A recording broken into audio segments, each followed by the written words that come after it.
नमस्कार दोस्तों, आज हम भारत के पूर्व दिवंगत प्रधानमंत्री श्री लाल बहादुर शास्त्री जी के जीवन से जुड़ी कुछ रोचक बातों के बारे में जानते हैं।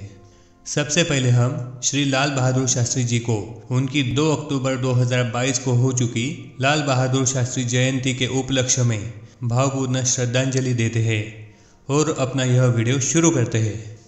दोस्तों, अब हम श्री लाल बहादुर शास्त्री जी के जीवन के बारे में थोड़ा संक्षेप में जान लेते हैं। उनका जन्म 2 अक्टूबर 1904 को उत्तर प्रदेश में स्थित मुगल सराय वाराणसी में एक सामान्य परिवार में हुआ था।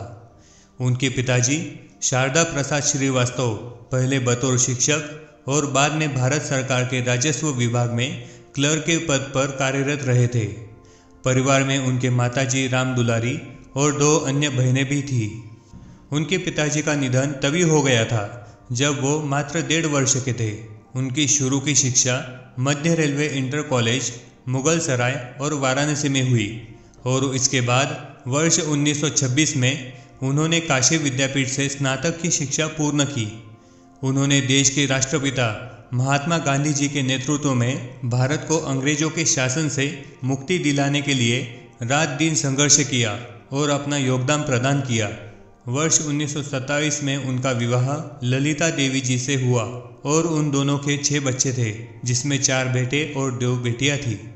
15 अगस्त 1947 में देश आज़ाद होने के बाद उन्होंने कई वर्षों तक भारत के प्रथम प्रधानमंत्री श्री जवाहरलाल नेहरू जी के नेतृत्व में भारत सरकार में कई महत्वपूर्ण पदों का भार संभाला और देश की सेवा की। इसके बाद श्री जवाहरलाल नेहरू जी के निधन के बाद 9 जून 1964 को भारत के दूसरे प्रधानमंत्री बने। आखिरकार 11 जनवरी 1966 को उनकी उज्बेकिस्तान की राजधानी ताशकंद में आकस्मिक देहांत हो गया। दोस्तों, अब जानते हैं श्री लाल बहादुर शास्त्री जी के जीवन से जुड़ी कुछ रोचक तथ्यों के बारे में जिसे आप शायद ही जानते होंगे। श्री लाल बहादुर शास्त्री जी अपने पिता के निधन होने के बाद नाना नानी के यहाँ रहने लगे और बचपन में विषम परिस्थिति में भी पैसे न होने के कारण दिन में 2 बार अपने सिर पर किताबें बांधकर गंगा तैरकर अपने स्कूल की शिक्षा लेने जाते थे। श्री लाल बहादुर शास्त्री जी का असली नाम लाल बहादुर श्रीवास्तव था। शास्त्री की उपाधि उन्हें काशी विद्यापीठ के स्नातक की शिक्षा पूर्ण करने के बाद मिली, जिसके बाद वह अपने नाम के आगे शास्त्री लगाने लगे। श्री लाल बहादुर शास्त्री जी ने अपने विवाह के समय दहेज प्रथा के विरुद्ध जाकर मात्र खादी का कपड़ा और चरखा ही स्वीकार किया था। श्री लाल बहादुर शास्त्री जी बचपन से ही देश के लिए कुछ करना चाहते थे, इसीलिए उन्होंने मात्र 16 वर्ष की आयु में ही अपनी पढ़ाई छोड़ दी और घरवालों के लाख समझाने के बावजूद राष्ट्रपिता महात्मा गांधी जी के साथ अंग्रेजों के विरुद्ध आंदोलन में हिस्सा लेने लगे और कई बार उनको जेल भी जाना पड़ा। लाल बहादुर शास्त्री जी असहयोग आंदोलन के लिए पहली बार जब जेल गए तो उनकी उम्र केवल 17 साल थी। बालिग न होने की वजह से उनको तब छोड़ दिया गया था।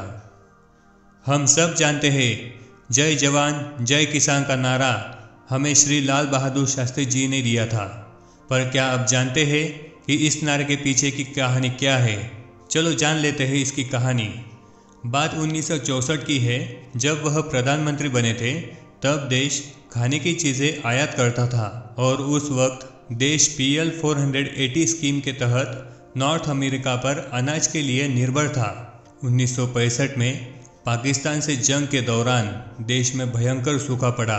तब के हालात देखते हुए उन्होंने देशवासियों से 1 दिन का उपवास रखने की अपील की और इन्हीं हालात से उन्होंने भारतवासियों को जय जवान जय किसान का नारा दिया। श्री लाल बहादुर शास्त्री जी लाला लाजपत राय द्वारा स्थापित लोक सेवा मंडल के भी आजीवन सदस्य रहे थे। Servants of the people society के रूप में भी इसे जाना जाता था। जब वह ट्रांसपोर्ट मिनिस्टर बने तो सबसे पहले उन्होंने ही इस इंडस्ट्री में महिलाओं को बतौर कंडक्टर लाने की शुरुआत की। श्री लाल बहादुर शास्त्री जी ने ही देश की आज़ादी के बाद अपने कई मंत्रालयों में कार्यकाल के दौरान परिवहन में महिला कंडक्टर और महिला सीट का प्रावधान किया। भ्रष्टाचार निरोधन समिति का भी प्रावधान उन्होंने किया था। उन्होंने अपने प्रधानमंत्री कार्यकाल के दौरान हरित और श्वेत क्रांति को भी प्रोत्साहित किया और गुजरात के आनंद में स्थित अमूल दूध सहकारी के साथ मिलकर राष्ट्रीय डेयरी विकास बोर्ड की स्थापना की थी। श्री लाल बहादुर शास्त्री जी बहुत सुलझे हुए और भावनात्मक व्यक्तित्व के मालिक थे। प्रदर्शनकारियों को तितर बितर करने के लिए उन्होंने लाठीचार्ज के बजाय पानी की बौछार का सुझाव दिया, जिसे बहुत पसंद किया गया था। श्री लाल बहादुर शास्त्री जी की सूझबूझ से ही पाकिस्तान भारत से वर्ष 1965 में युद्ध हार गया था, जो कि सोचता था कि वर्ष 1962 में मिली चीन की हार से भारत कमज़ोर हो गया। श्री लाल बहादुर शास्त्री जी ने पाकिस्तान से युद्ध के बाद देश में हो रही अनाज की कमी और अमेरिका द्वारा भारत को अनाज न देने की धमकी के बाद सभी देशवासियों से हफ्ते में एक दिन का खाना एक वक्त के लिए छोड़ने की अपील भी की थी। श्री लाल बहादुर शास्त्री जी की उज्बेकिस्तान की राजधानी ताशकंद में हुई आकस्मिक मृत्यु आज तक एक रहस्य है, जहां वो पाकिस्तान के राष्ट्रपति मोहम्मद अयूब खान के साथ ताशकंद शांति समझौते पर हस्ताक्षर करने गए थे, जहां एक और उनकी मृत्यु का कारण दिल का दौरा बताया गया, वहीं उनके परिवार वाले उनकी जहर देकर हत्या करने की बात करते हैं, जो कि आज तक अनसुलझाया है। श्री लाल बहादुर शास्त्री जी अपने जीवन में बहुत सरल, ईमानदार और साधारण व्यक्तित्व के व्यक्ति थे। वे फटे कपड़ों से बाद में रुमाल बनवाते थे और फटे कुर्ते को कोट के नीचे पहनते थे। किसी भी प्रोग्राम में वीवीआईपी की तरह नहीं, बल्कि आम आदमी की तरह जाना पसंद करते थे और दोपहर के खाने में वो अक्सर सब्जी रोटी खाते थे।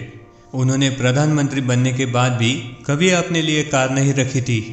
दोस्तों, जाते जाते शास्त्री जी के जीवन की एक सच्ची कहानी आपको सुनाता हूँ, जो कि उनके साधारण व्यक्तित्व के बारे में बताती है। बात उस समय की है जब भारत के प्रधानमंत्री लाल बहादुर शास्त्री हुआ करते थे। एक दिन लाल बहादुर शास्त्री जी एक साड़ी के शोरूम पर पहुंचे और बोले, मुझे अपनी पत्नी के लिए साड़ी चाहिए। यह देख शोरूम का मालिक बहुत खुश हो गया कि उनके शोरूम पर भारत के प्रधानमंत्री आए हैं और वो एक से एक बेहतरीन साड़ी शास्त्री जी को दिखाने लगा। जब शास्त्री जी ने उन साड़ियों की कीमत सुनी तो वो बोले, यह तो बहुत महंगी है, कृपया इससे कम कीमत वाली साड़ी दिखाओ। दुकान के मालिक ने उन्हें और साड़ियाँ दिखाई, लेकिन शास्त्री जी को उन साड़ियों की भी कीमत ज़्यादा लगी। शोरूम का मालिक बोला, सर, आप इस देश के प्रधानमंत्री हैं, आप महंगी से महंगी साड़ी पसंद कर ले, यह हमारी तरफ से आपके लिए एक छोटा सा उपहार होगा। शोरूम के मालिक की बात सुनकर लाल बहादुर शास्त्री जी बोले, भले ही मैं इस देश का प्रधानमंत्री हूँ, पर मैं उतनी ही कीमत का सामान लूँगा जितनी कीमत मैं चुका सकूँ। तो दोस्तों, ऐसे थे हमारे भारत के पूर्व दिवंगत महान प्रधानमंत्री श्री लाल बहादुर शास्त्री जी। वीडियो देखने के लिए धन्यवाद। ऐसे ही नए नए वीडियो देखने के लिए चैनल को सब्सक्राइब जरूर करें।